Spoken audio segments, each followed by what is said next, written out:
Hello everyone, welcome back to my channel. We are back again today with another analysis on Mirzapur. This time we'll be analyzing the Pandit brothers. साले horn गान में डाल देंगे अभी pop pop pop helicopter बन के जाओगे क्या हम भाग कर रहे हैं ना वो छोड़ के निकल So while I was doing research for this video, I was struck by something. I realized that all Mirzapur fans, including myself, were actually cheering for this guy instead of the actual heroes of the show. And it got me thinking about who the actual protagonists of the show are. Usually, it is taken that the protagonist means hero and antagonist means villain. So, I think we need to have a better understanding of what the words protagonist and antagonist mean. The protagonist is the leading character of any story, the one whose story we are following closely. And an antagonist is any character that gets in the protagonist's way. This story is one of the rare examples where we have a villain protagonist.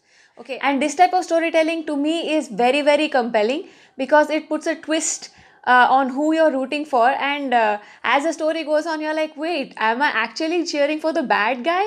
So at the start of the show, we are rooting for the Pandit brothers, a very relatable middle class family, and by the end of the second season, we are rooting for Munna कहीं How did that happen? Let's start from the beginning. We meet Guddu and Bablu in class while they're attending a lecture. जुजमिल कह रहे हैं और मुंह तोड़ देंगे इनका बाहर अरे वो नहीं कह रहे हैं, वो लंठ कह रहे हैं। इसमें ठ होता है, ड नहीं होता है। And from the very first episode, we know that Bablu is the smarter one of the two. He's also very patient and most definitely has a very bright future ahead of him. Whereas his brother Guddu is quite the opposite. When Munna Tripathi barges into their classroom to harass one of the students, Bablu is rightfully freaked out by the whole thing, whereas Guddu seems to be very much in awe. Both brothers are being smothered under the terrible weight of being a middle class family in India, where things are not quite as bad that you would hate your life, but not quite as good that you would actually enjoy living it. Middle class आदमी आदमी नहीं चूतिया होता है चूतिया Like all middle class families in India, they have to take every decision with a sword of money dangling over their heads. And this affects both Bablu and Guddu very differently. For Bablu, it means having difficulty in realizing his full potential and becoming an IAS officer. बस दोबारा बात की लखनऊ जाने की मुंडी का ला रहे हो काहे नहीं के बे अबे चुपचाप लखनऊ जाके सिविल की कोचिंग कर लो बुद्धिमान आदमी हो निकाल लोगे एग्जाम एक बार कायदे तैयारी किए तो हम बात करते हैं पापा से And for Guddu, it means not being able to do whatever he wants whenever he wants. तो जलवे हैं मुन्ना भैया के। जिंदगी हो तो ऐसी हो, जिंदा तो झांट के बाल भी। And their lives completely change when their father decides to accept a case filed against Munna Tripathi. After an encounter with Munna and his friends at their home, Guddu and Bablu are taken to meet Kalin Bhaiya, where they are given a choice: join the gang or face the consequences. They are given a total of 5 minutes to make this decision, and it takes them even lesser than that. Guddu immediately reaches the conclusion that this is the best course of action for him, whereas Bablu shows some reluctance. कालीन भैया के लड़के की कुटाई की है और वो हमको काम दे रहे हैं। He very wisely says that once they're in this, there is no getting out. But ultimately, he decides on joining Kalin Bhaiya because of what it would mean for his family. And this finally gave the brothers an outlet for what they really wanted to do with their lives. For Bablu, this meant that he could finally use the full potential of his mind. And for Guddu, it just gave him the license to take whatever he wanted without facing any consequences. शुरू मजबूरी में किए थे, अब मजा आ रहा है। I, for one, find the character of Guddu extremely scary. Okay, first of all, he is so big. His stature, there is no way in hell that I would be able to fight him off. That itself is terrifying. And plus, there is the fact that there is just no reasoning with him. He will just not understand anyone's point of view, and he has zero empathy. In my previous video, I did an analysis of whether Munna Tripathi is a psychopath or not. But let me tell you guys, Guddu Pandit is definitely a psychopath. He shows no remorse, no empathy, not a shred of emotion. Some people tell me, he still has feelings for Sweetie, but I don't think that is the case. I think that he's just interested in her because she showed an interest in him.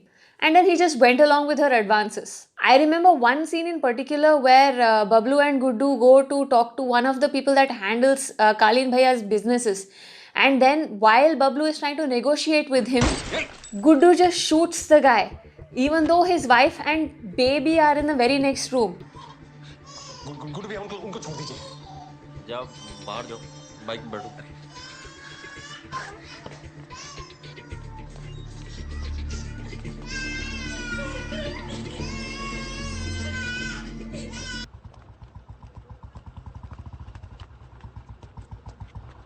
And then he goes on to force the woman to give him her breast milk in a bottle so that he would have enough protein to become Mr. Purvanchal. I mean, do you see the terrifying lack of empathy here? Bablu is probably the only one who could have controlled Guddu, but even he proves ineffective after some time. In fact, he is the one who cleans up after his brother's unnecessary violence. And the actor has played him so well. I mean, even the way he walks in such a hulking way is the stuff of my nightmares, people. Even the actor himself has expressed concern about young kids idolizing his character. First of all, young kids are not supposed to be watching this show, but he is not supposed to be idolized, people. He is a bad guy. I think Guddu and Munna would have done better if they traded places with each other. Munna even expressed, although naively, how life would be much more relaxing if he was just born into a middle class family. Middle class सपने देखते, middle class तरीकों से उनको पूरा करने की कोशिश करते, खुश रहते. Whereas Guddu is of the complete opposite opinion. I think Bablu was the anchor to Guddu's humanity. And after his death, I don't think there was much holding him back from truly unleashing the monster that was inside him. And such an inhuman character is very difficult to relate to or root for. Even though the trailer showed him as the protagonist of season 2 along with Golu, most people see him as an antagonist. And very rightly so. Guddu got ample opportunity to turn his life around, to start a family with Shabnam. But ultimately, he decided to choose the path of revenge over contentment. And I think it's because that's what Guddu truly wants from his life. Although he gets momentarily distracted by the idea of having a family, what he really wants is the throne of Mirzapur. The license to run rampant and do whatever the hell he pleases. And that's what he seems to have gotten at the end of season 2. But let's wait till season 3 and see if it pans out exactly the way he wants it to. So in conclusion, I think Munna Tripathi is the true protagonist of the show. And Bablu and Guddu serve to represent the disenfranchised youth of this country. And Guddu and then Golu in the second season become the antagonists. And that is a very interesting take on a gangster story. Thank you so much for watching till the end. Don't forget to like and subscribe. Bye.